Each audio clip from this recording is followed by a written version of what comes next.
Hi, my name is Festus or DJ Revely, and I'm excited doing this again. How have you been? I hope you've been having fun and you've been having a good time on our CEO Masterclass channel. Today, we'll be talking on managing idle time. Managing idle time.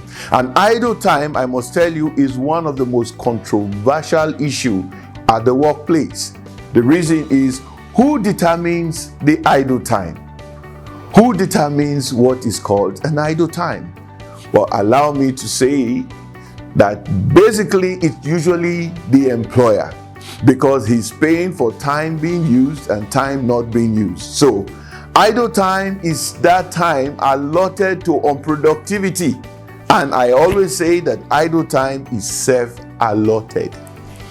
A study in the US show that several millions of dollars are wasted by the reason of idle time annually.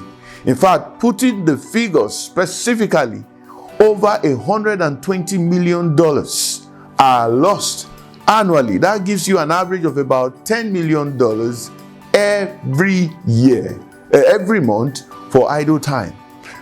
Idle times are not the best things that should happen at your workplace. Because in the first instance, why do you even employ people? It is value exchange. I tell employees that the reason why you are here working is not necessarily because there are no other person to pay salaries to, it's because you are coming here to add value. So what I am having with you at my workplace is a value exchange program. If you are not adding value to me at the end of the month, there's something to worry about. It means I am operating at a deficit. And so idle time should be taken care of and taken really seriously. The question therefore is idle time, can it be called normal? Can it also be called abnormal? Yes. And when this question comes, I said yes. The answer to this is that we have two types of idle time: the normal idle time and the abnormal idle time. Someone will want to ask, so what's the abnormal? What's the normal? What's normal about idle time? There are times in the company's life where unproductivity becomes the game. For instance, if you work in a construction company, at the peak of the raining season, most of the equipment are down and people are not working. And so if I am an employee in a construction firm and by reason of nature we are not working, idle time is created. That is normal. That is very normal. And it happened in the 2019-2020 season because of the COVID-19. Many people became really idle because it wasn't caused as a result of their not wanting to work. But the abnormal idle time, which is really worrisome for me, is when you are supposed to be doing something and you occupy yourself with some other things that do not add value. And that's where it hurts, not just you as a person, but it also hurts the company. What should you do during idle time? And I think this is very important. There's something we call setting of goals and reviewing goals. When I was a very younger person, I was much younger and I was in secondary school, my dad will always tell me, what did you do in school today? And then I will go around and tell him all the stories that happened, and he will tell me to chronicle them. And then in the evening, we will look at it again. He taught me how to keep records and how to review them. So even when I'm in school and there were no lectures going on, if I wasn't reading because I had a target to read some certain things, then I was reviewing. So one of the ways of taking care of idle time is setting goals and reviewing those goals intermittently. When you are less busy, go through those goals. Why did I achieve them? How did I achieve them? And why didn't I achieve them? By the time you are able to do this review over a period of time, you find out that you really do not have a time that is called idle. The other thing you can do during the time of unproductivity, especially if it is normal, not as a result of your own issue, is to learn a new language.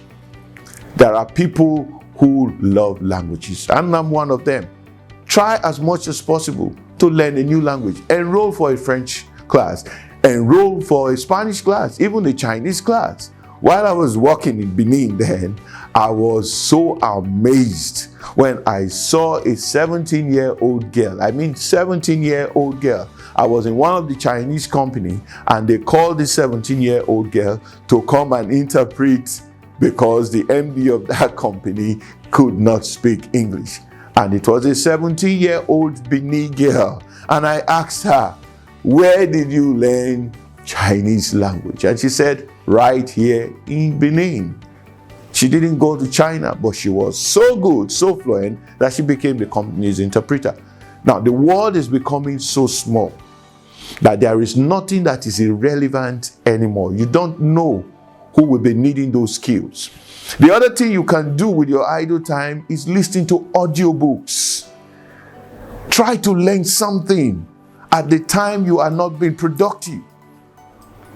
It's difficult to read now in the generation that we are in. It wasn't so before. People could read, go to libraries and read. But right now, I don't know when last I saw a library. But you can listen to audiobooks, download books that are important to your personal development and growth. Listen to audiobooks. And then you can also visit loved ones.